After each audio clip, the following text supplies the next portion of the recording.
welcome all of you to this informal seminar. It's one of a series of seminars that we at the Program on Housing and Urban Policy at Berkeley put together irregularly. This is the first one this semester. I've been on leave and on sabbatical and enjoying myself. And I appreciate Larry's stepping in to try to organize this seminar. Our program puts together informal seminars on issues having to do with housing or urban policy more generally. We try to put on at least one more large-scale conference a year on some topic having to do with urban development, housing, and urban policy. This past fall we had a conference on green building. The year before we had a conference on the mortgage meltdown in the economy. And before that on risk and catastrophe in big cities. So that's the kind of sampling of the sort of stuff we do. The topic for discussion today is housing under the Obama administration and broadly conceived. One of the interesting aspects of this is that we have this from the local level and not simply from the national level down to us. I guess everyone is familiar with the attempts which have so far not been altogether successful in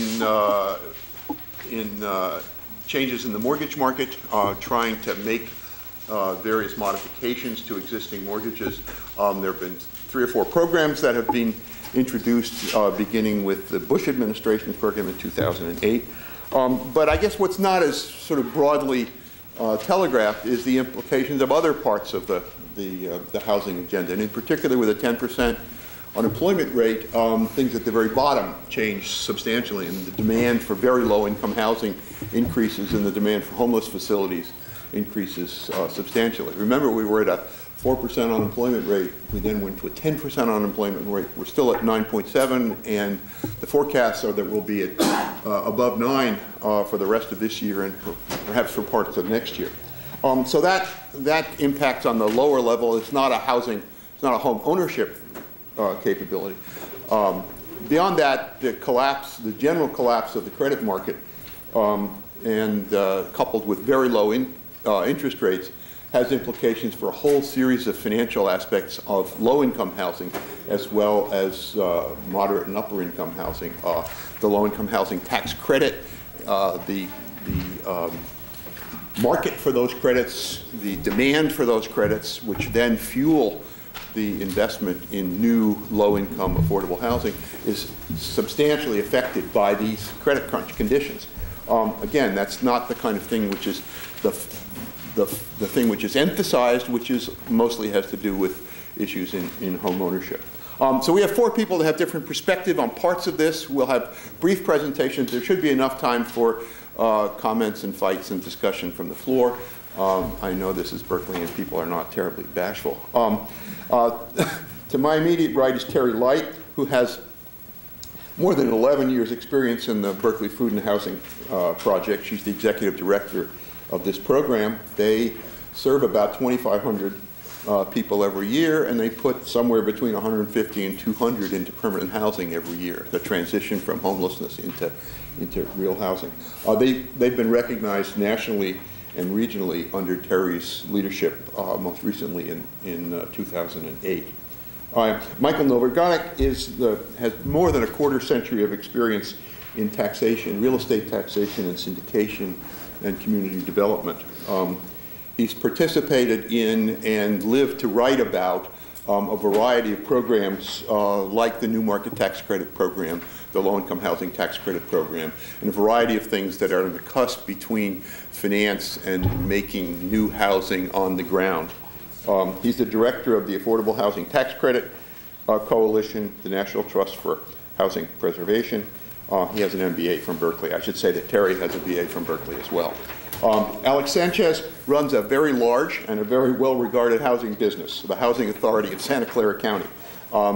They manage some 17,000 Section 8 recipients, 3,000 tax credit-owned units. It's a very large and a very well-oiled operation providing housing services to low-income recipients. He has more than 30 years' experience in public sector, in housing finance, community development, redevelopment. He has a BA from Pomona, but we don't hold that against him. Kevin Stein, however, is a different story. He's a lawyer. He's the associate director of the California Reinvestment Coalition, and he has been involved in litigation and in projects worrying about predatory mortgage finance, high-priced mortgage loans, differential pricing of mortgage loans, differential pricing by race, and other demographic characteristics. He has a BA from Stanford, and we do hold it against him. Without further ado, let me turn the proceedings over to Terrie. Well, that's great. You didn't mention that in our pre-talk that we had a Stanford grad here, so that does change things. I first of all want to thank Larry, who's on our board of directors, for inviting me here. I feel very honored to be part of this panel, and see that Steve Barton, who I'll sort of bow to, is also in our presence. So what I was... Yes, so I'm not doing a PowerPoint presentation. I'm definitely on the low-tech side, and I figured that a sort of Cliff Notes abbreviated version of what was going on at the federal level for homeless services might be better for most people, but for those of you that are very diligent and want to know more, at the bottom of my handout are websites that you can go look for more detailed public policy, and I have some printouts from the National Alliance to End Homelessness and Home Base in San Francisco that go into great detail about what has been going on with both Hearth and HPRP. I think what's probably the most exciting thing about both of these different federal initiatives to work with homeless services is that they're both about systems change. And I'm going to go through this, but just to kind of put it in a local context first instead of last, is that here in Alameda County, and of course here in Berkeley, we really have been ahead of the curve. So I think that's one of the things that's really interesting. And Steve would know, having been with the Berkeley Housing Department, that we have been part of the Everyone Home Initiative, which is part of Alameda County's Plan to End Homelessness. The city of Berkeley was the first city to sign on to that plan, and has really been invested in how to make things different and not just do what we've been doing, which hasn't been working.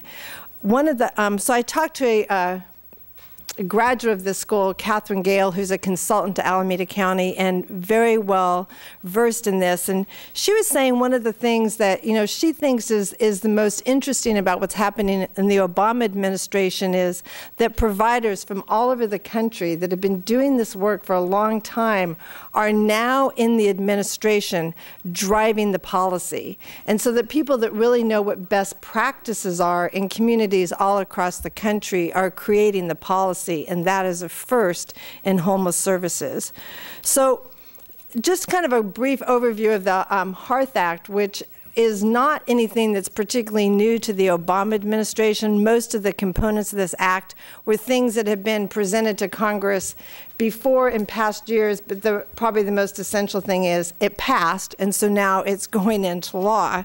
And it takes what has been practice in many communities across the country and makes it regulatory. So it is now de facto, it was de facto, now it's in law, so this is how we're operating. And some of the things that seem, at least from my perspective in homeless services, is what I wrote seems important. We have chronically homeless. Those of you in Berkeley recognize them. They live out on the streets. They're mentally ill. They're disabled. And the way federal law worked until this law went into effect was you had to be a single adult. So if you were a parent, you could not be chronically homeless. And so therefore you were ineligible to get services that were funded for the chronically homeless. So all families that had a chronically homeless parent, i.e. disabled, long-term homeless, could not receive those funds. This corrects that. So you can now have a head of household who's chronically homeless, and that family can get those services. That's a big change for those of us in the provider world, because there was this strange split between single adults and adults with children. Even if they had the same condition, they couldn't be counted. It also changes the funding stream, and I won't go into a lot of those details, but instead of a whole bunch of different funding streams, it gives us two. One that is around the supportive housing and the other one around emergency services. It also allows the local communities to be more flexible about how they spend their money and to decide how they best might spend their money in their community. The other thing, from my perspective as a homeless service provider, it was always interesting that we could never do anything that was homeless prevention. It was actually disallowed. And now with the new hearth legislation, not only are homeless prevention activities allowed, they're encouraged, and that they're looking at setting some kind of percentage of at least 40% of monies in the new emergency services grant money should be on prevention and rapid rehousing. So there's really a change in emphasis of not letting people enter the homeless services system before they get served, but instead trying to help people stay stable in their housing. And what I also have heard in the legislation and talking to people is that there's a huge change now in community performance measures. So that's something that there's never really been sort of an across the board, here's what each community should be expected to do, and here's the standards. Now, once again, this is why I'm going to say Alameda County is ahead of the curve. We already have a performance outcome committee that's part of the Everyone Home board. That committee is already meeting and setting performance standards for Alameda County that will be systematized across the county for all homeless services, with the primary outcome being moving people from homelessness to permanent housing. So that it's not just how many people did you serve, what did you give them, but what was the outcome? And that the outcomes are primarily around moving people into permanent housing and reducing the amount of time that people spend homeless.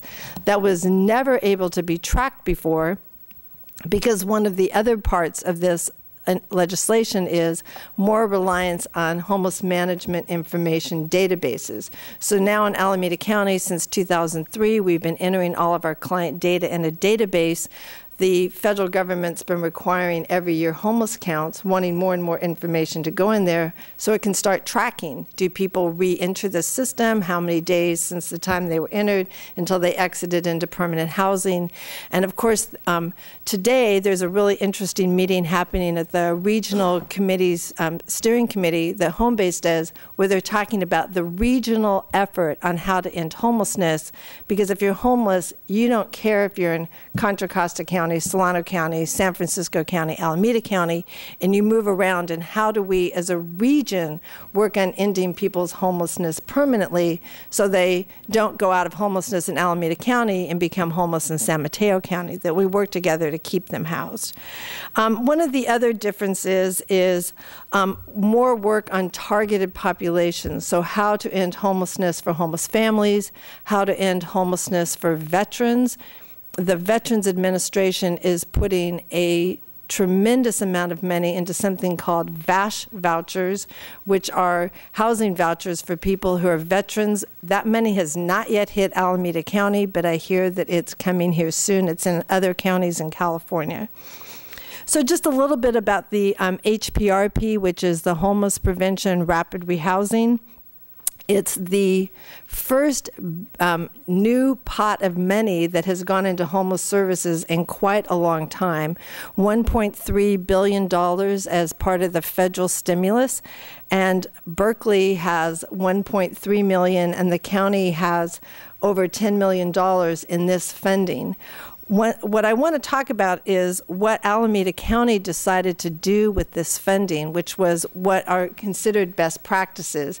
We put together a huge group of community members from the homeless services community. Over 100 people came to the first planning meeting, and we decided we wanted to use this money here, as was recommended by the National Alliance to End Homelessness, to do a system change in Alameda County. So instead of doing business the way we've always done it, we decided let's really use this time and opportunity to make a change. So we have now in Alameda County, effective November 2009, changed how people access services. So in Alameda County, if you're homeless or in danger of becoming homeless, you call 211. and you get referred to the Housing Resource Center in your community. Berkeley Food and Housing Project was the chosen organization to do services here in Berkeley and the urban county that includes Albany and Emeryville.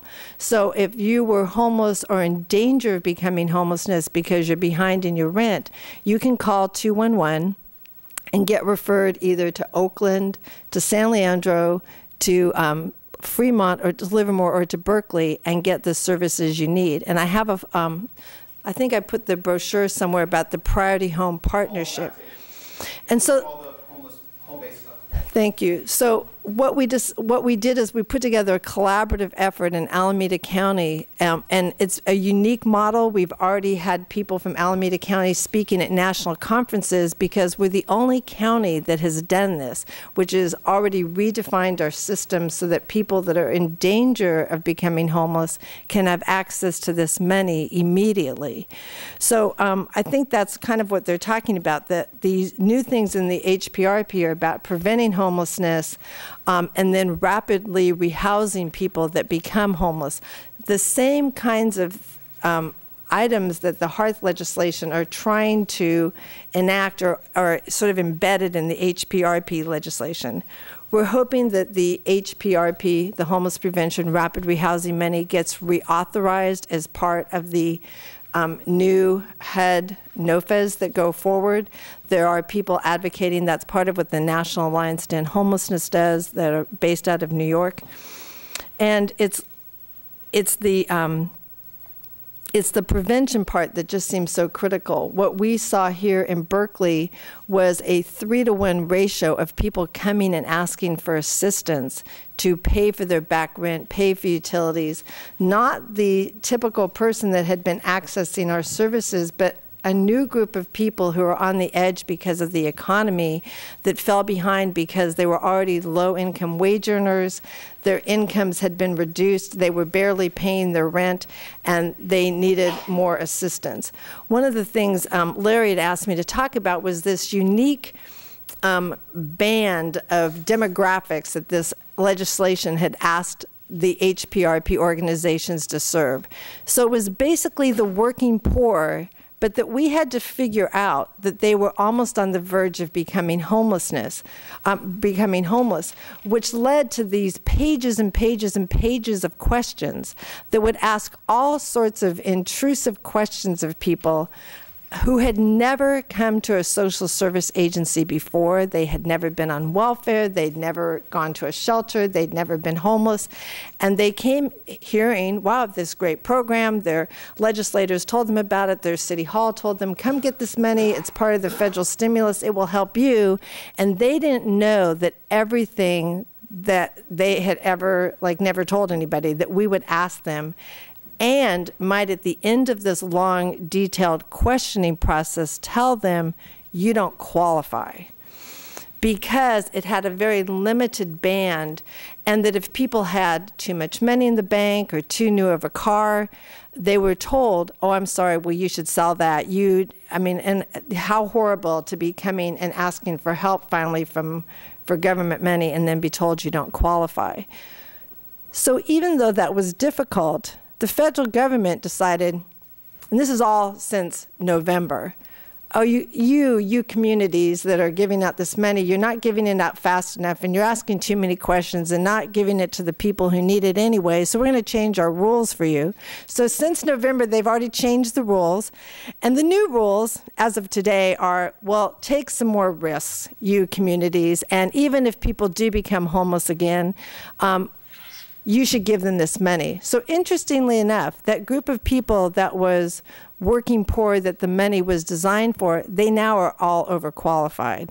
And that we're being asked to give it more to the people who we already see in our programs, people that are homeless, on Social Security, not making a lot of money, might be getting welfare benefits, and that are very risky, because this money asks us to determine as a service provider that if we give people this money at the end of the time of subsidy, they'll be economically independent and able to pay their own rent.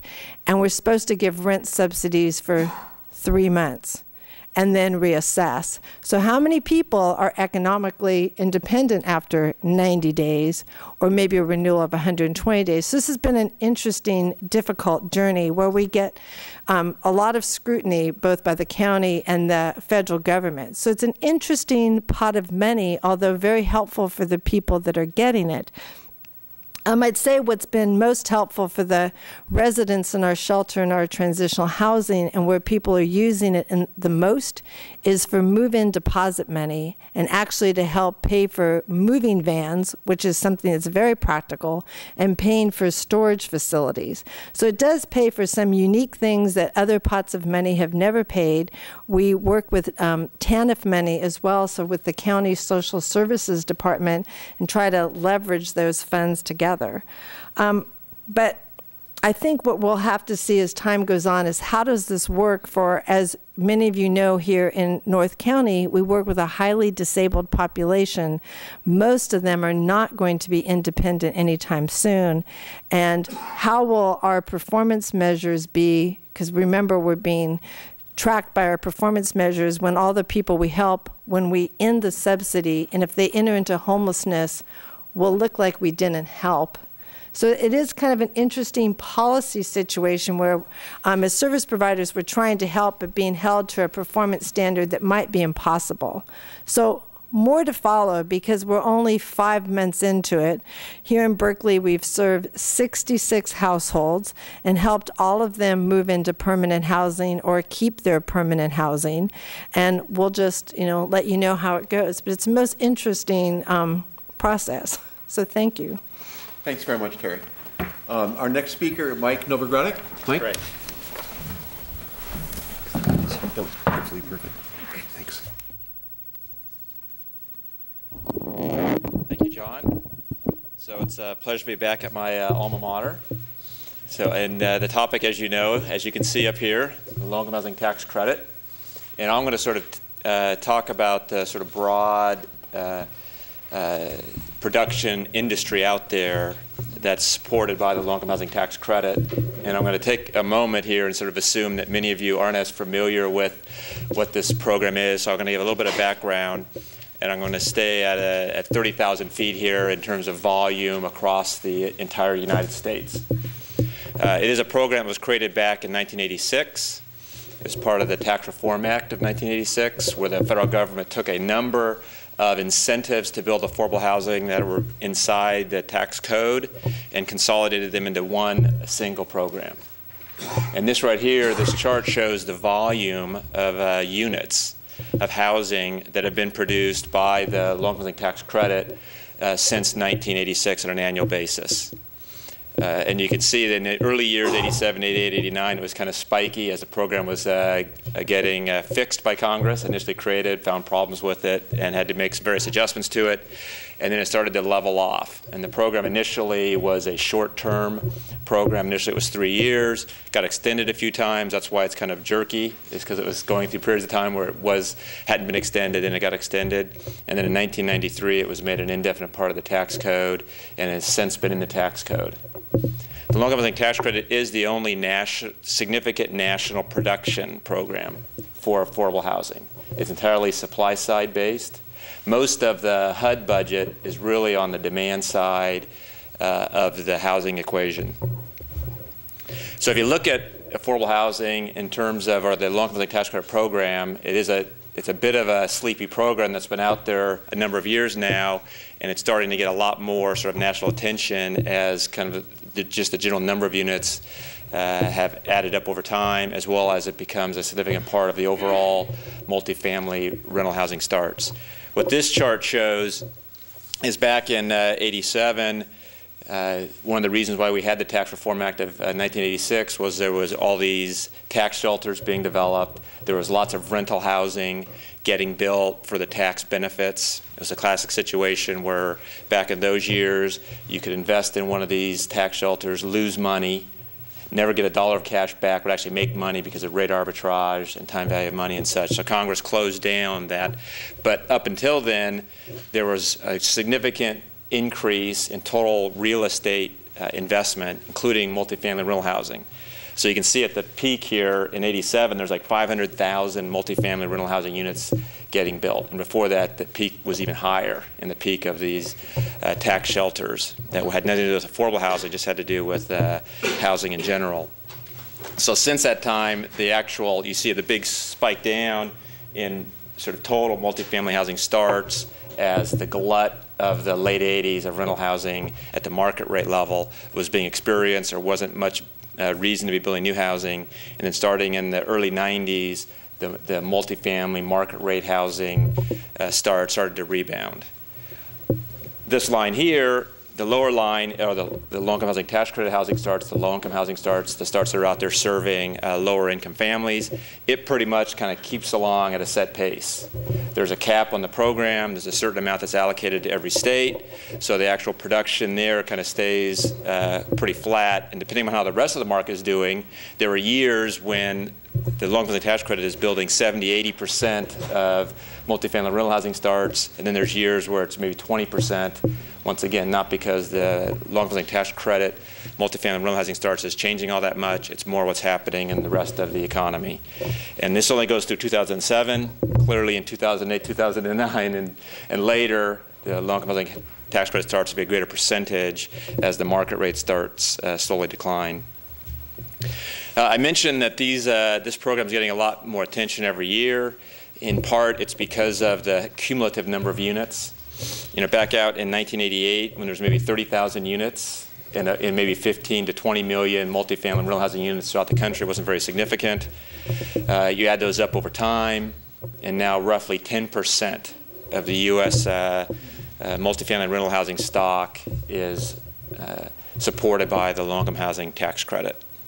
It's actually probably a little bit higher because there's a couple of different programs that can use the credit, and this is just one of them, clearly the largest one. But it's becoming a significant portion of the rental housing stock, and as Alex will testify to, in terms of affordable housing stock, it's a dramatic percentage of the affordable housing stock out there that's supported by this program. So how exactly, big picture, does this program work? The way the program works is the federal government allocates tax credits among the state agencies, and then the state agencies in turn award these tax credits to developers. So there's a set volume of the tax credits that are available. Back in 2001, there was about $4.5 billion of tax credits available nationwide. Once again, a portion among the states based upon relative population with a small state minimum. And then kind of along the way, the program performed very well. It was getting lots of positive attention. And as certain issues developed that Congress wanted to help, this was one of the programs where they said, well, we'll award some more tax credits, more low-income housing tax credits to help build multifamily housing. So when you had the disaster in Katrina, there became a special allocation of GO zone credits. When you had the Midwestern floods, there became additional allocations in the Midwestern areas of low-income housing tax credits for additional funding sources. So you can see that in 2005, they start shooting up to where in 2008, there was close to $10 billion in these credits kind of available throughout the country to help build multifamily rental housing to serve low-income families. And I like to point that chart out because those of us that work in the area a lot don't really appreciate at times how it went from a $4.5 billion number not all that long ago to up to $10 billion. And that's kind of the supply side question. The problem is, as you generally would expect, as supply increases, prices generally fall. So this chart here, which is in the Journal of Tax Credits, there are copies in the back. This chart itself is on page 31. We publish it sort of monthly. This just shows the price that the tax credits themselves are selling for. Tax credits are bought by major financial institutions and other investors. Generally, it's a corporate investor market. It started off where you had a lot of manufacturing companies as the ones that were sort of investing in these tax credits, and over time it moved first to financial institutions. First it went to utilities, then financial institutions, and then Fannie Mae and Freddie Mac became very big buyers. They got to the point where they were buying 40% of the market of these credits. Needless to say, today, starting around 2007, 2008, Fannie Mae and Freddie Mac stopped investing. they started realizing they were having trouble using the credits. And it's gotten so bad that in January of this year, all the investments that they made, in the past they'd been carrying these investments on their books, expecting they'd pay taxes again and have a benefit for them. In January of this year, they basically wrote off their investment portfolios completely because there's no expectation in the near term that Fannie Mae and Freddie Mac will have any tax liability to use the tax credits that they invested in. So they basically have bought all these tax credits and won't be able to use them. So with them, so since then they've pulled out, and this chart is just illustrating the fact that just as the supply was getting to its peak, prices were beginning to fall. And they were falling in part just because of the increased supply, but more significantly because the economy went the wrong direction. And when you had Fannie Mae and Freddie Mac being 40% of the buyers pulling out, and then you had financial institutions themselves that were big buyers getting into trouble themselves, they then had periods of time where they weren't paying taxes. They had less demand for tax credits. So if you look at this chart and maybe take that part here and kind of let's focus on what's been happening over the last 3 years, and then focus a little bit on what we think is going to happen sort of going forward to give you a sense as to what, from a policy perspective, what's happening. So you see that kind of shows us the rise in credits sort of peaking in the 08-09 level, and then the slope down kind of reflects current projections as to how much of the supply of these credits will be out there. This line here is the equity that's sort of out there. And it's the actual equity sort of through the end of 09 and some studies that project what the equity amounts will be in 2010 and 2011. And one of the challenges of a program like this is equity doesn't flow in and out all that quickly. There's a lot of friction costs. Boards of directors have to agree to set up how much they want to invest at the beginning of the year and all the rest. So it's a little bit, it takes a while to bring in new investors. And particularly when there's a big shift, if one big investor leaves, it takes a while to bring sort of new investors back. And the other part about this sort of equity curve is I mentioned that financial institutions are some of the major investors. Banks will invest in this program because A, there's reasonable yields, but more significantly, they have Community Reinvestment Act obligations. And those of you that aren't as familiar with that program, financial institutions, banks, have to invest in the communities in which they take deposits. So the banks themselves will look across their deposit base, see where they have deposits, and they have to make sure that they're using those deposits in those communities. And there's a three-part test. One of the parts of the three-part test is called the investment test. They have to take and make some of their investments that they make in the communities where they draw deposits. As such, the financial institutions really like this program as it's a way to make the investment test. They get a reasonable yield. But as a consequence, they only invest in areas where they have their deposits, and they set up at the beginning of the year with a set sort of dollar equity amount. So their investment isn't as yield-driven as others. There are investors that are just yield-driven, and there are investors that are not. So this equity projection here is based upon mainly financial institutions with some additional yield-driven investors. And that's where we've found ourselves. That's where we found ourselves a year ago. A year and a half ago, in the summer of 2008, we sort of sensed this was happening, but we didn't think it was going to be so bad. I don't think anyone thought the economy was headed as bad a path it was going down. And in the balance of 2008, it just sort of continued to get worse. So you saw that sort of equity demand sort of continued to slacken. So that led to a series of government programs and efforts to get legislation to pass new programs. The first program that was passed was part of the American Recovery and Reinvestment Act. I think everyone here is familiar with that act. It paid for it supported lots of things. One thing that it did is it created a program where the states could take their credits, and you see how the slope of that line is now decreased about 40%. It let the state agencies take their credits and basically say, if I can't sell them, if the developers coming to me can't get a high enough price for them, I'll exchange for cash. It was basically a cash grant exchange program. And the idea there was we might as well bring the supply of these tax credits down, and as a consequence of bringing the supply down, we should be supporting a better price for the ones that remain. And that's what happened last year, and that was effective for last year. So in 2009, there was a reduction in the supply of the credits by 40% to help sort of supply meet demand. And now that's where we're at. Right now, if nothing else happens, then the supply in 2010 would just sort of jump back up there. And there's an expectation that the amount of equity out there won't be enough to get the sort of pricing for the tax credits that we all like to get to build the housing we'd like to get. I mean, a lot of people will say to me, well, is there enough demand out there to buy all the credits? Well, that equity amount's fairly fixed, so if you lower the credit price enough, the market will clear at that equity volume. Obviously, that's not a good use of government resources, so you'd rather you'd rather sort of reduce the supply in order to ensure that you're getting a good value for the tax credits from a government policy perspective. So right now, there is a push on. The Obama administration supports it, and it's actually passed the House and the Senate to extend this 40% exchange for one more year.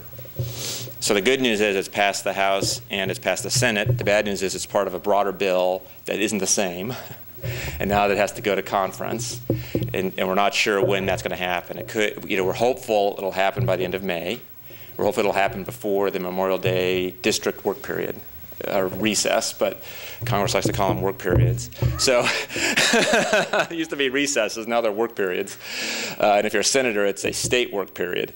So they have these work periods, and the next one is the Memorial Day 2-week work period.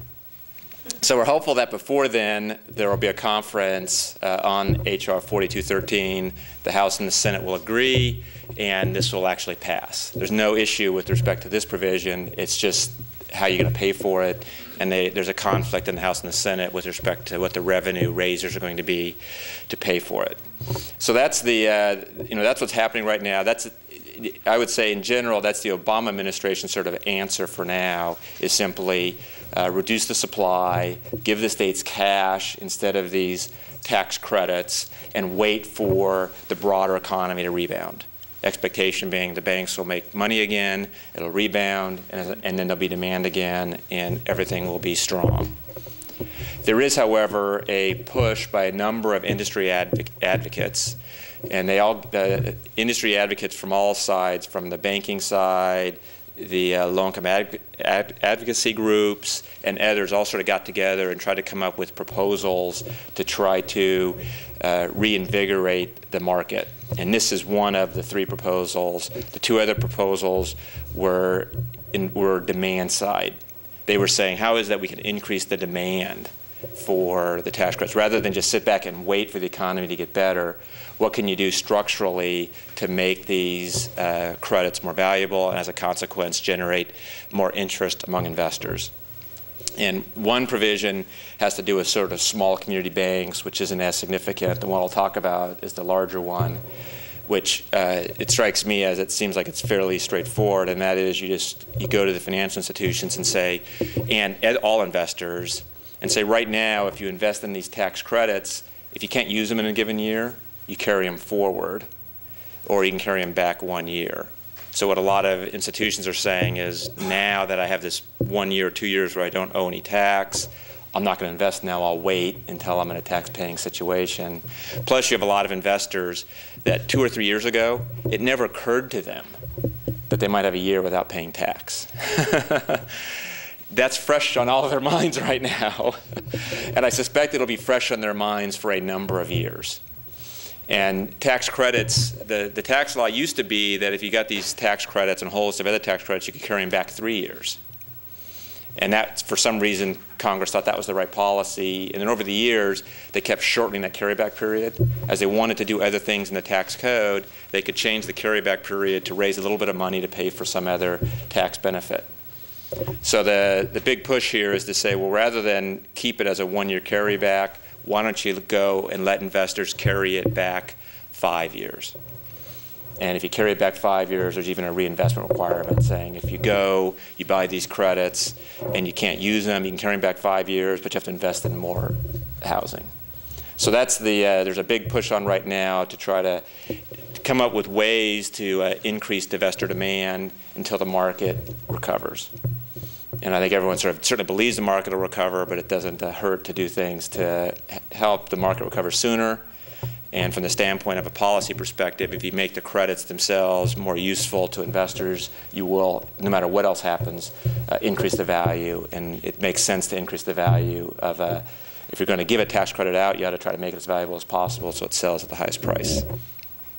So that's just sort of in a nutshell, the long-term housing tax credit, sort of broad sort of industry, if you will. I'm always hesitant to call it. It's not really an industry.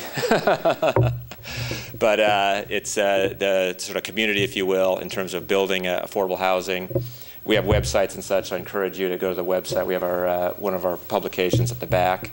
I don't know if there's any questions anybody might have, or if you just want to move on till afterwards. Okay, great. Thanks very much, Mike. The next speaker, Alex Sanchez.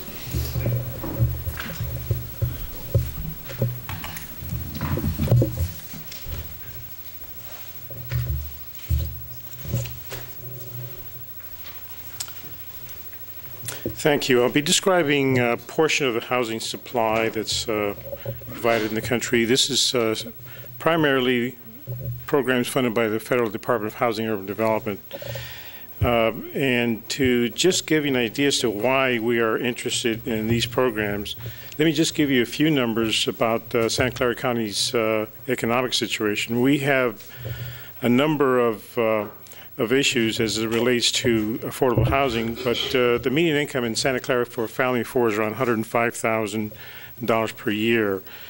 So you could be very low income and be earning $53,000 a year, or you could be extremely low income and be earning $31,000 a year, which is 3 times what minimum wage earners earn today. Housing problems in Santa Clara County are significant. We have a tremendous demand for affordable housing. Our housing supply is insufficient. We have had historically, although not in the last 2 years, much more job creation than housing supply. It was not uncommon to, probably about 1.5 years ago, it started cooling off a little bit for many of our housing units to be overcrowded, multiple families that were living in those units.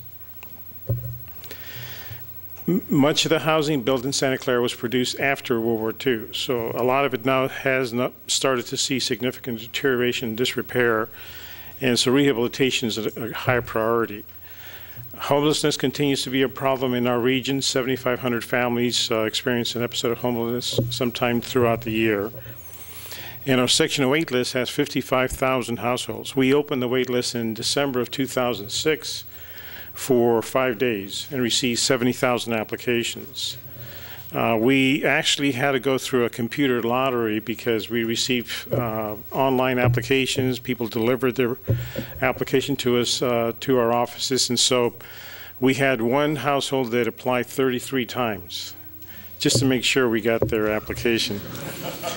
And so we went through a computer lottery and determined who was going to be at the top of the wait list all the way down to currently 55,000. If you notice, we have 500 vouchers per year that are turned over. So that means if you're at the bottom of the wait list, it would take 100 years to get to the top of the list. Obviously, people will be leaving the program, will be leaving the area, or other things. And so it's a pretty significant housing issue.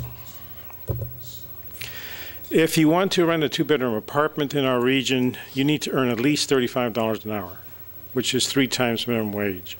As you can see, other parts of the country, with California having a number of those regions, are tremendously unaffordable, and a 2-bedroom rent is quite a challenge. Therefore, we provide housing services that cover really all gamuts. We provide a rental assistance program. We produce tax credit finance properties. We manage a number of our own properties and provide community services for those units.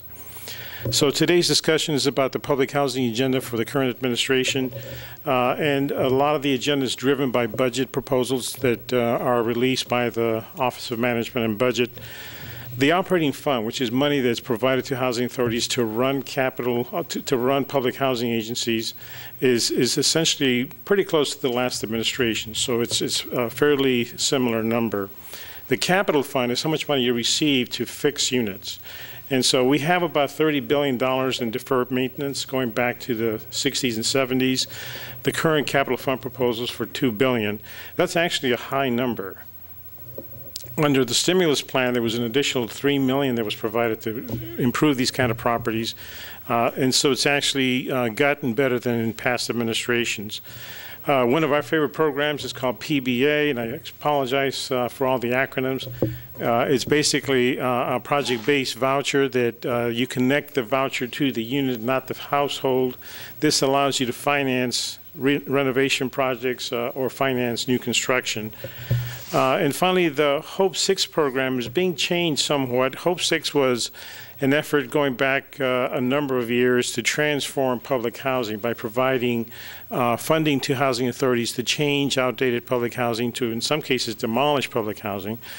And during the Clinton administration, Secretary Cisneros at that time was celebrating a lot of demolitions. Rather than ribbon cuttings, they were taking down buildings. Today, a lot of that's come back as mixed income communities. There is now a proposal called the Choice Neighborhood Initiative, which sets aside $250 million. That's expected to assist around 10 communities throughout the country. Again, this is a modest proposal given the magnitude of the problem. There's about 1 million public housing units in the country. This would help around 75 to 100,000. So one of the things that I wanted to talk about today was what is actually working, what in our region has been a very good success, and that's something called public housing disposition. The way it's named is kind of confusing, but really what it means is it transfers public ownership to a nonprofit entity to own and manage the property. In this case, the nonprofit entity can be an affiliate of the housing authority. And in our case, we own about 3,000 units, and they're owned and managed by 12 of our own entities that we control. The project-based voucher connected to that specific unit improves the net operating income. Therefore, you have income to be able to improve the buildings, to provide services, to modernize the systems, to increase and improve energy efficiency. And so it also allows you to combine public money with private equity and debt. And so what Mike spoke about today is the equity side, what investors want to be able to provide for the tax benefits they gain. These projects are able to obtain commercial debt, equity contributions through the low-income housing tax program, and public funds as well. And so it generates significant upfront capital. So rather than waiting 50 years to fix something that should be fixed this year, you're able to borrow those funds, use the vouchers to pay the mortgage, and it also provides money for other non-hardware things like services to tenants. So I want to describe in a very brief way one of our projects. We just finished this project about 2 months ago. This is a 1981 senior housing project. The median age of people living in this unit is 83 years. Very frail population, and the task was to completely gut rehab the building while phasing the improvements throughout the 3 major components of the building. We were also facing serious situations before we actually went through this public housing disposition process, where we had tremendous deterioration, highly inefficient energy systems, single pane windows, no air conditioning in Santa Clara Valley, and very limited, in many cases, no funds for services for a very tough population to serve. This is a structural beam that was failing. The outside looked okay, but the inside looked absolutely horrible. We had not only dry rot, but we had failing systems, electrical, plumbing, a number of other things that were no longer really able to be repaired. We needed to do more than just simply fix the leak. We needed to replace the plumbing. And so some of the major issues that we went through that I think are going to be faced by anyone doing this on a large scale is basically, let's see, okay, let me go back to the previous slide. It's basically to ensure that people living in those units have good communication, that we talk to the neighbors, because in many cases, our properties in suburban parts of Santa Clara County.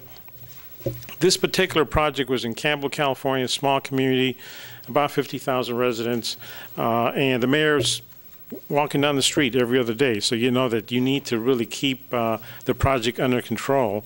And you obviously have to notify your lenders and investors as well. And so in this case, it was a two-category issue. One is, how do you do a complicated, aggressive real estate transaction and modernization of a building, but at the same time ensure the tenants are protected? that they're not disturbed, that they're moved temporarily from one facility to the other so you can continue doing your rehabilitation. You also have to meet all of the public and private requirements. This was essentially considered almost like a new construction project. So all of the ADA requirements in a no building had to be accommodated. We had to obviously do tremendous reporting to our lenders, investors, public entity sources of funding was also reported pretty extensively. And that, of course, obviously required us to comply with dozens of rules, laws, and regulations. And so as you can see, we got really deep into this building. We took out tremendous pieces of it. We gutted the interior, the exterior, and this was one massive project. It took a total of 18 months to do this. And one of the benefits of this kind of effort is that housing is, in fact, economic stimulus. It created a tremendous number of construction jobs. It allowed us to purchase a lot of materials and supplies. We engaged many professionals, from tax, attorney, a number of other folks that would be working with us. We generated about 50% of the development fees for this small city with this one particular project. And finally, we had to ensure that the investment community received market rate returns. And this particular project generated 400 jobs over a 2-year period. So there's no question that housing of this size can generate significant housing and also significant employment opportunities. Housing is an economic activity, and when I speak about housing, I'm speaking about affordable housing, particularly the tax credit side, where you see tremendous amount of private capital coming in through both debt and equity. As you can see, the results were positive. People now are living in a very efficient, very modern, very convenient property that has all of the amenities of new construction and has 200 residents that have come back and are enjoying their experience. Another positive aspect is the local leadership is very pleased with this. This was our grand reopening that included representatives from cities, counties, the state, and the federal government. And so that's not really the end of the work that's before us. We have a lot of work to do, particularly as it relates to public housing and rental assistance. I think the current administration is opening the door to a number of great ideas and programs. We have a significant amount of work before us, though. And the first is to initiate an ambitious housing production program. As Mike mentioned during his presentation, the Low-Income Housing Tax Credit Program has at one point produced 10% of housing nationally, and today maybe much higher because of the economy. There is a proposal in the HUD budget to set aside $1 billion for a housing production program. Again, $1 billion will get you some benefit, but our problem, particularly in areas like Silicon Valley, Santa Clara, it's pretty significant. The second thing we need to do is to focus on improving existing public housing. There are 1 million units of public housing throughout the country. There have been some absolute miracles, particularly in the East Coast. The cities of Philadelphia, Baltimore, Chicago, Atlanta have produced some tremendous results in the area of public housing. And it's been primarily due to something called MTW, moving to work, which is a special designation that was granted by Congress in 1996 as part of the Welfare Reform Act of that particular period of time. Our agency was designated MTW a couple of years ago. The third issue is to reform the HUD rental assistance programs. Similar to the comments that Terrie has made about homeless services, the rental assistance client has asked for a tremendous amount of information down to their last nickel and dime to ensure that they qualify for the program and to ensure they paid at least 30% of their gross income for housing. We visit with 17,000 households every year. And in some cases, if the income changes throughout the year, we'll have them come back more than once a year. So our average on an annual basis is about 25,000 households visit our office. So the rental assistance program needs to be improved and modified to reduce some of the burden on tenants, because in many cases we're talking about a few dollars that may end up costing us $10 to find out if that $1 is properly accounted for. In terms of regulatory relief, some people don't believe this, but the federal government can be just as heavy on state and local governments. In some cases, you believe it's primarily the public and private relationship.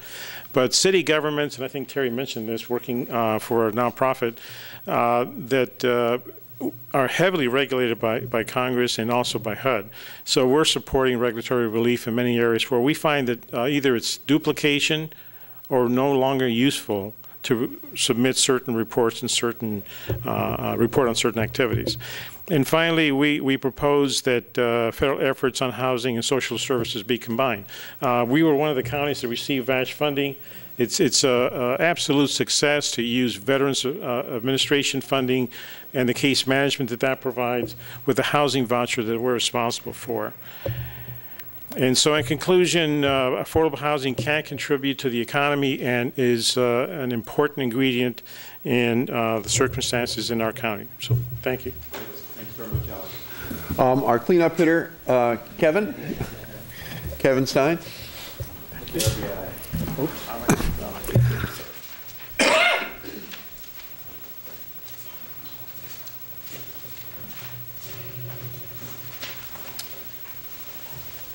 Thank you. It's great to be here. Especially, I appreciate the cleanup hitter reference. It might erase the years of being the 9th hitter when I was in Little League. And I also, since it was mentioned, I'll just note that my first job out of school was at home base, and I worked there for a few years and worked with Catherine Gale, who I guess you're working with now. So it's great to see that their work is still valuable and adding value. So now I'm at a group called the California Reinvestment Coalition, which is an advocacy group. It's a statewide nonprofit, and we're using the Community Reinvestment Act, which Mike mentioned, to urge banks to do things like work with nonprofits to stop homelessness and support affordable housing development through tax credits and other means, and work with public housing authorities to support tenants and people moving towards home ownership. In terms of, so in case we're running out of time or I'm not particularly clear and you don't know what I'm talking about, this is kind of the cheat sheet. This is what the main things that this is an outline, but also kind of the main points that I would want to convey.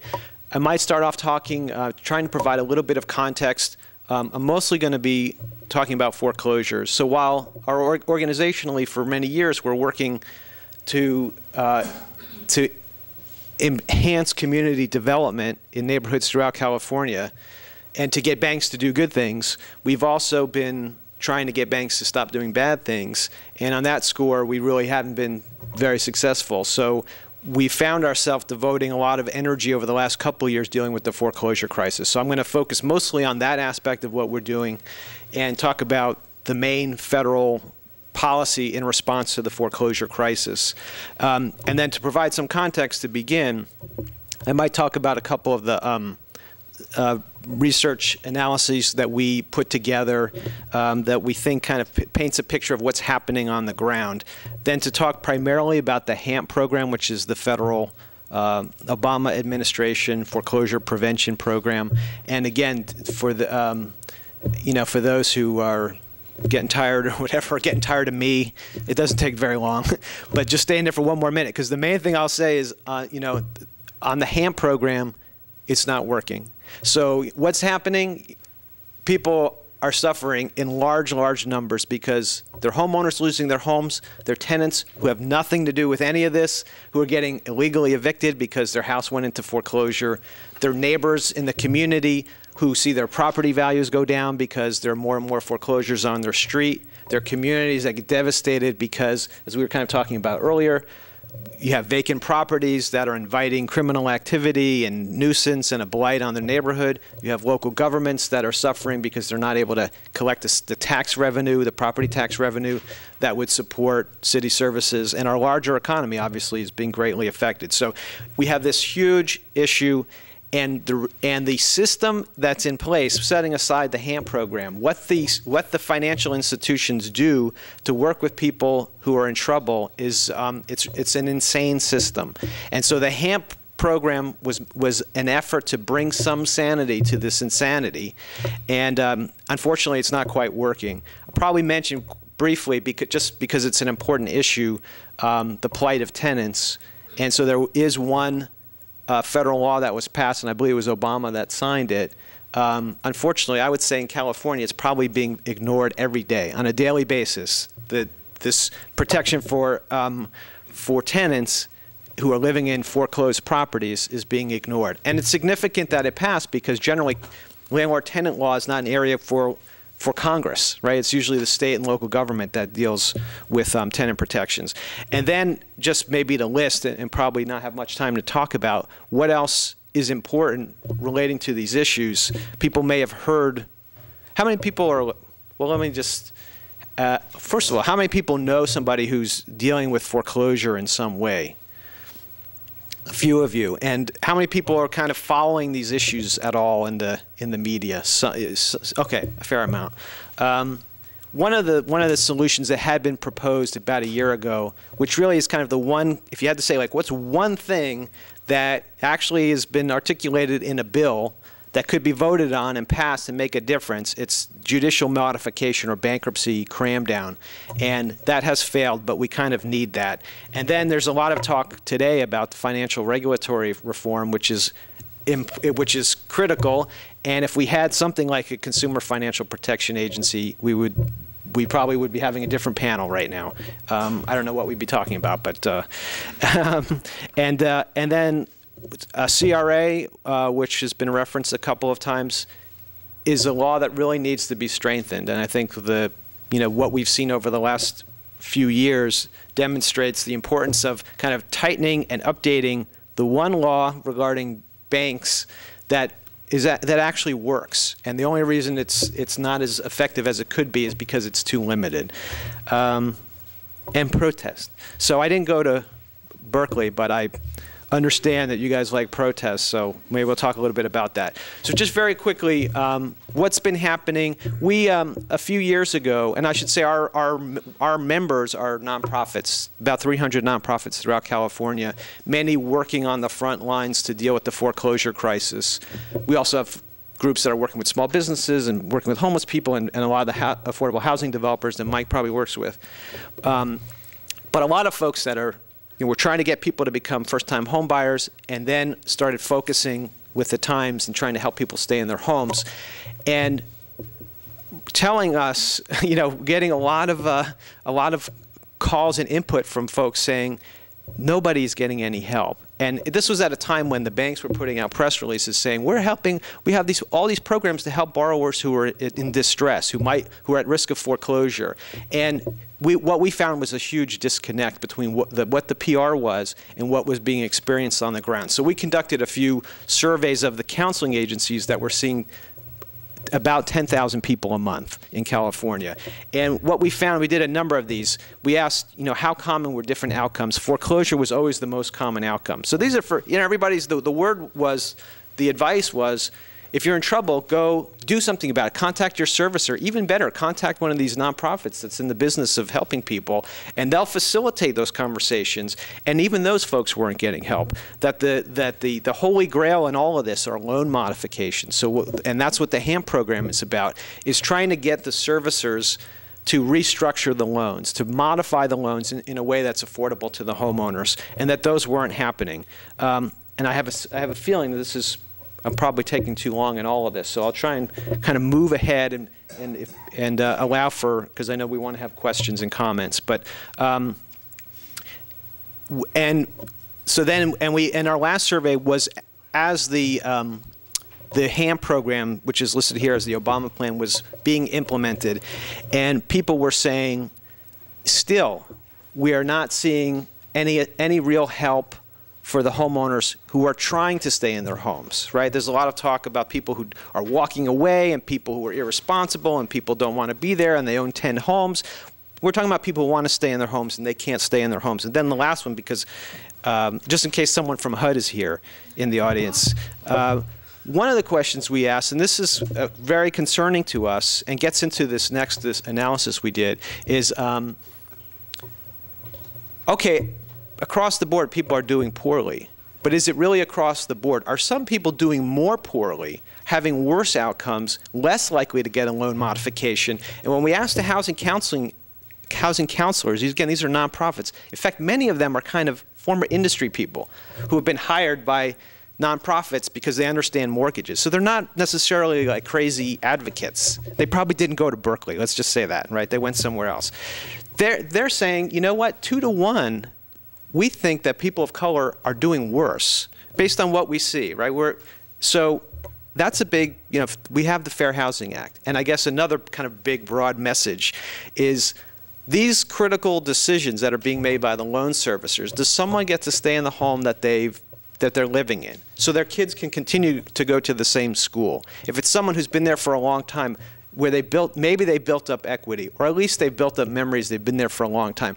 So someone on the other end of the phone at the bank is making these decisions, and there really are no rules that govern in any meaningful way what that conversation needs to be. That's a bit of an exaggeration. There are some limitations that they would cite in terms of their concern about the investors. But in terms of what is due to the homeowner, when they're calling the bank and saying, I have some money, I want to pay, I need some help, I need you to work with me, I understand there are programs, there's really nothing that is required. And I guess that's kind of, we can get into more specifics. The one thing that would seem to be required is we do have a Fair Housing Act that says, with regard to housing, we can't discriminate, or we can't have policies that have the effect of discriminating. So we think this is an area for kind of future advocacy and maybe litigation.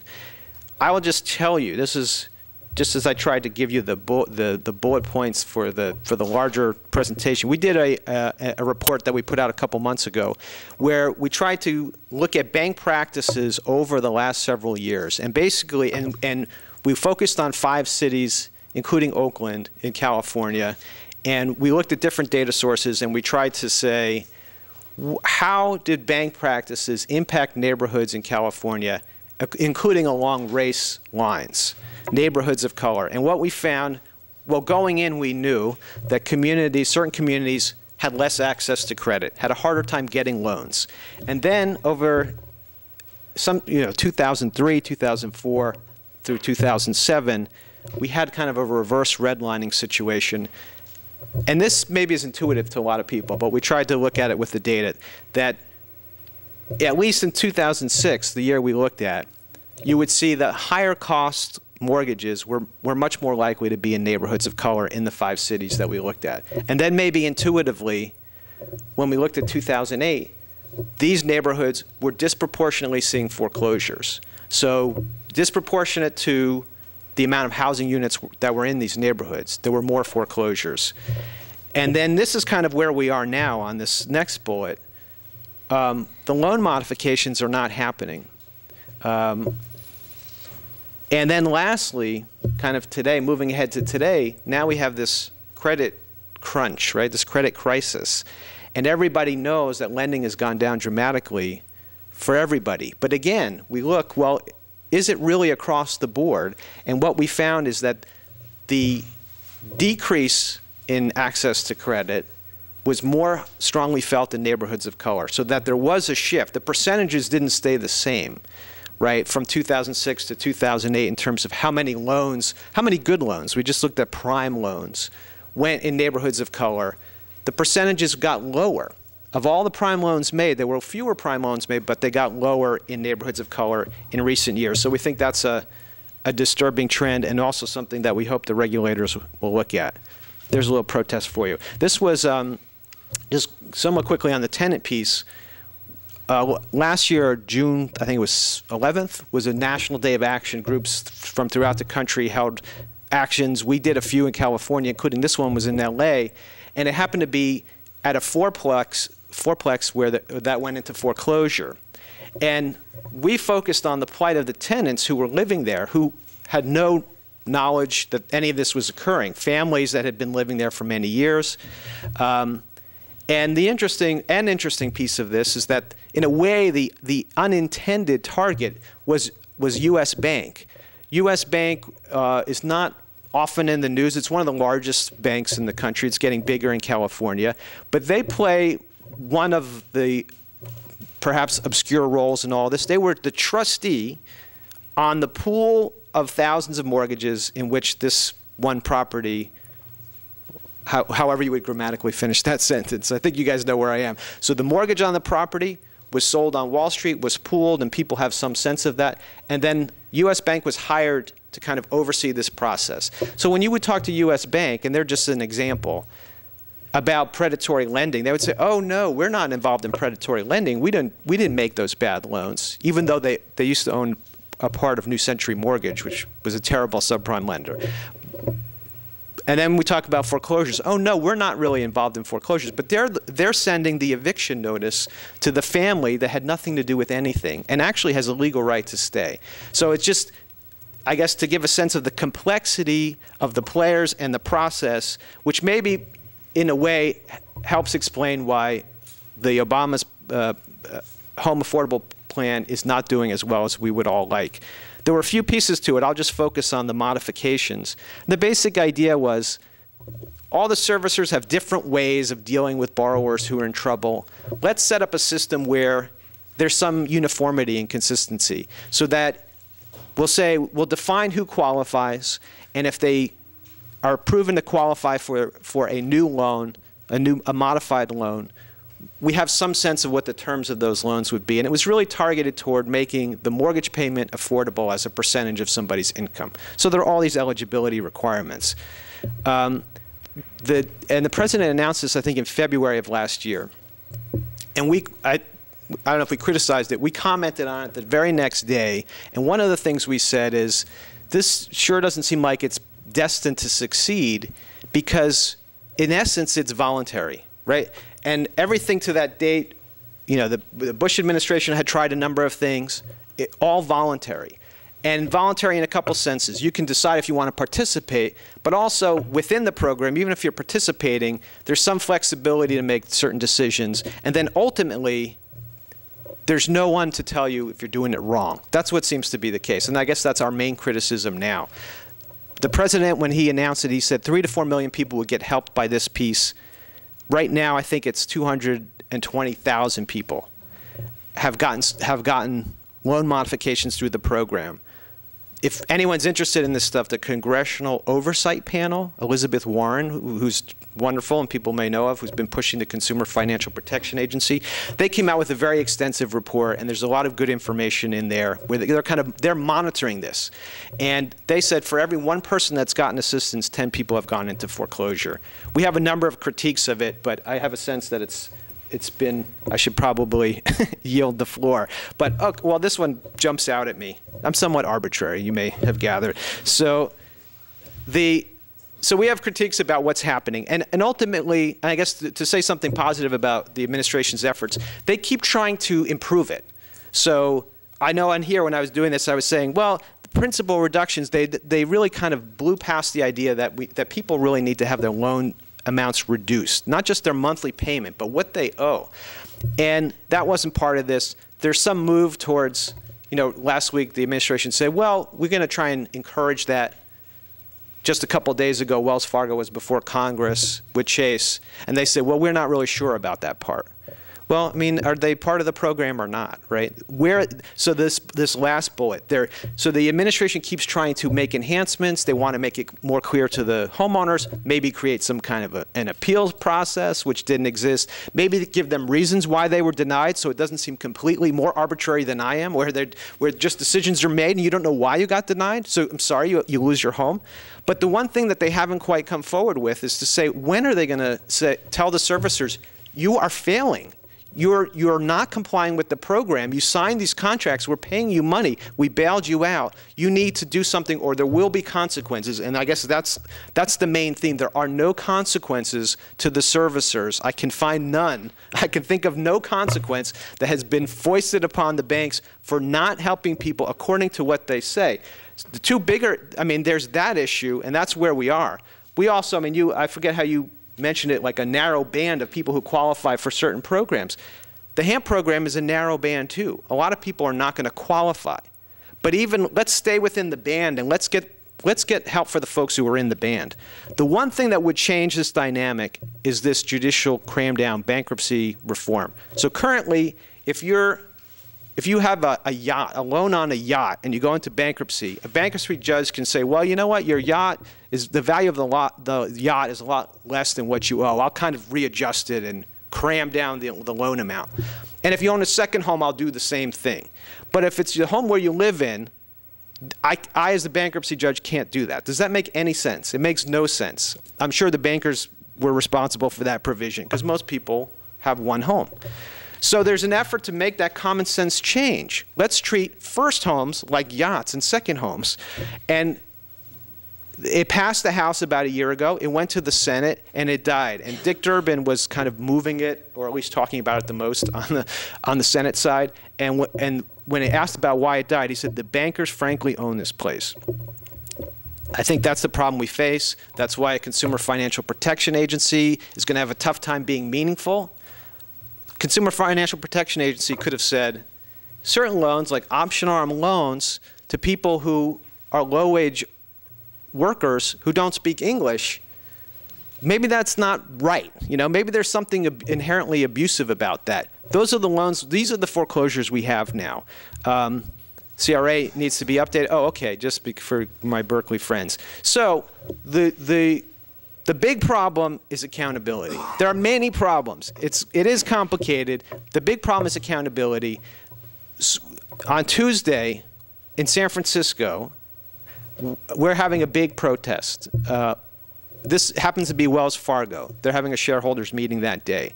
So we're working with our friends in labor and the faith-based groups and the organizing folks and other community organizations. I think right now we have 982 people coming. So if 16 or 18 of you, whatever the math is, what did I say, 982? We can get to 1,000. So it'd be great if anybody is interested in coming. And we're a small office, but my colleague who works like 3 feet away from me is an organizer. So if you're coming, tell me so I can get credit with her. I can tell her that because she's all over me. All right, so I'll leave it at that. Thanks, Kevin. We have time for a couple of questions, comments, discussions from the floor. Who will be first? Please, give your name too when you. Marion Wolf, and it's directed to Mr. Sanchez. One of the things that's so valuable of those project-based, I guess, housing choice voucher certificates, and we're from the Housing Commission, the Berkeley Housing Commission, and everyone says, well, we're going to apply for those, and there's only so many available. And when I saw a preliminary budget figure for HUD for the next several years, that did not look like a program that was getting any increased authorization. So what do you know? The 2010 appropriation for PBA Section 8 vouchers was about $8.5 billion. It's being moved up to 9.3. So there is about a 10% adjustment. Again, the demand is incredible. There are probably about 6,000 projects that are in line for project basing and public housing disposition. So I'm not sure if you have public housing in Berkeley or how many units you have, but that's one way. The other is for, if you're not an MTW agency through your housing authority, then you can actually apply to the San Francisco office to project base some of your vouchers. Given the demand in the Bay Area generally, typically you don't have a lot of surplus vouchers, but you can determine that 1%, 2% of your total allocation could be committed to PBA. And then on that basis, your staff can determine how much of that is actually available and tell you whether or not you actually have the ability to create enough volume to fund the project. Next. Yes, please. Alex Sheffer, I'm the State Wagon Farmer here at Berkeley. When Obama came to the office, one of the things that we were excited about was the White House Office on Urban Policy. And I'm wondering if you can, but I haven't heard much from the office at all.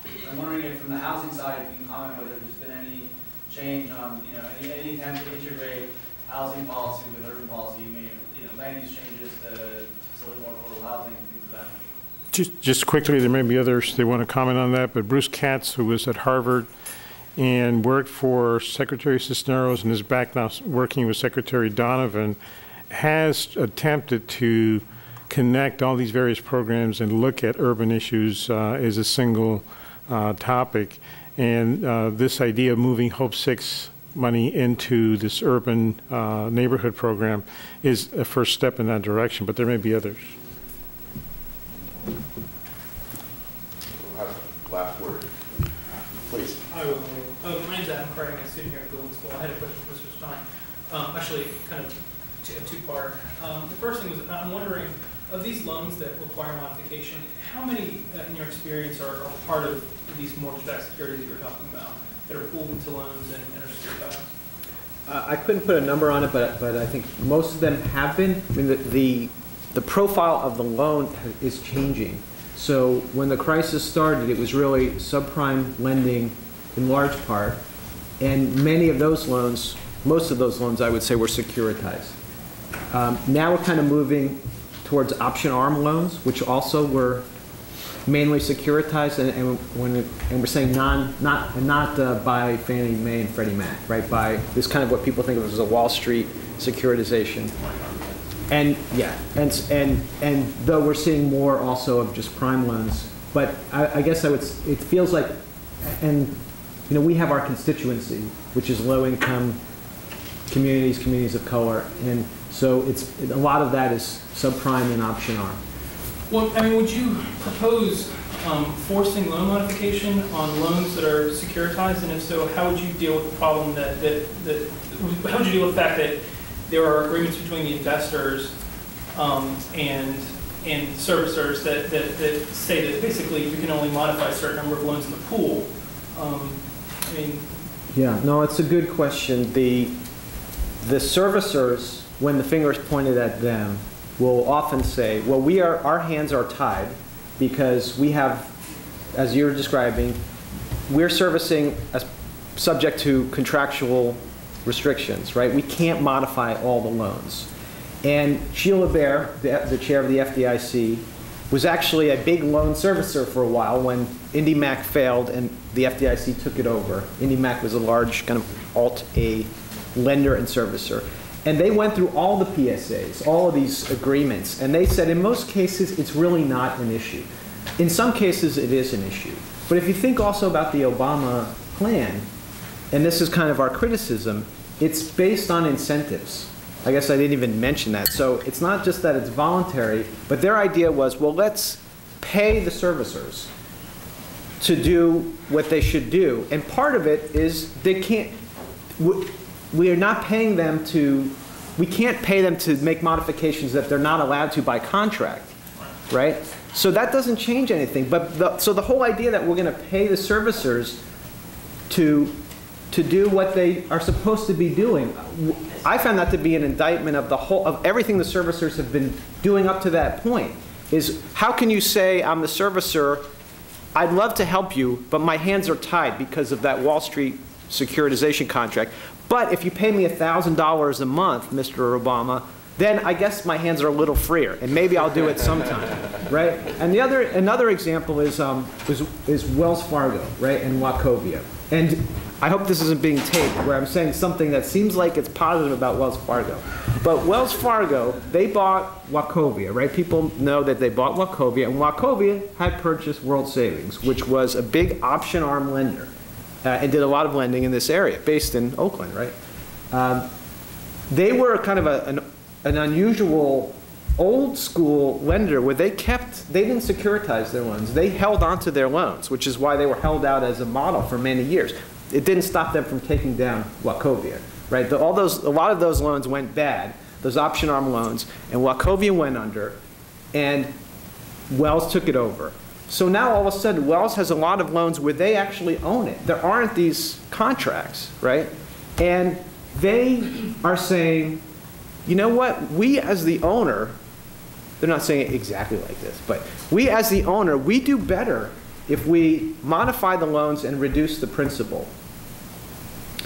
We service even more loans for other people, but for the loans, these Wachovia option arm loans, we are the servicer and we're the owner of the loan. And as the owner of the loan, maybe we think differently about how we deal with the modifications and the specific issue of lowering the loan amount. Well, that also, I guess I like the word indictment. I think that's an indictment also of the servicers, because the servicer's job is to be looking out, in a way, for the investor. I mean, they shouldn't be hiding behind anything that would benefit the investor. So why is it that when you have a rare instance where the servicer is the owner of the loan, that they feel that their interest, the interest of the investor is one way, but when you have all the other servicers who are servicing on behalf of other people, they come to a different conclusion. And that's a convoluted way of saying, we believe, and the investors are starting to say this, that the interests of the homeowner and the interests of the investor are aligned, the investor, the owner of the loan. And it's only, and maybe all of our interests are aligned, right? Who wants foreclosures? Doesn't help the housing authority, doesn't help anybody, right? Doesn't help anybody's job up here to have all this crisis. But maybe the interest of the servicer is different. And who is the one making the decision for the most part? It's the servicer. So I could tell you're not convinced and you understand a lot of the nuances. It's more complicated than that. There are restrictions in terms of what the servicers can do. Can we just make the servicers do something that they don't want to do? Well, that's what kind of a bankruptcy cram-down in a way is getting at. All of the policies that from Bush through Obama, all of the policies, the goal seems to be how do we get the servicers to do what they don't seem to want to do? So something is wrong with that picture. Please, one last question. Okay. One follow-up to that. Have you spent any time or effort on sort of combating the bad PR or the negative ideas with loan modification, and for the people who, it's in the paper every day, I'm paying on my loan, and I don't think people would mind it being modified when they see that the federal tax dollars go to modify it. What is it? And so there's a backlash, I think. Yes. There's a big backlash. People have very strong feelings, and you can't say that it's completely irrational. Right. I think I think the backlash is subsiding as more and more people know more and more people who need help. And as people recognize that we are all connected, even if you think morally, I can't accept somebody's not going to pay on their mortgage. And I think it's not right that they should get assistance. If you recognize that the effects of you not paying your mortgage affect me as your neighbor or just as someone in your regional economy, then I think, like from a utilitarian perspective, I think there's a recognition that we can do more. And that's why this idea of principal reduction is kind of like a focal point for that feeling. Not only are we going to help people with their monthly payments by having there's no charge. The taxpayer doesn't lose by having Wells Fargo modify a loan, right? It's investors, it's maybe the bank. But the idea that we're going to actually lower the amount they owe, that's a stronger issue. And yet, the administration last week said, maybe we need to do that because it's getting so bad. We have to kind of think more broadly. What's in the interest of everybody, except maybe the servicers. Thanks. Well, on that note, let me thank the panel and thank all of you for coming.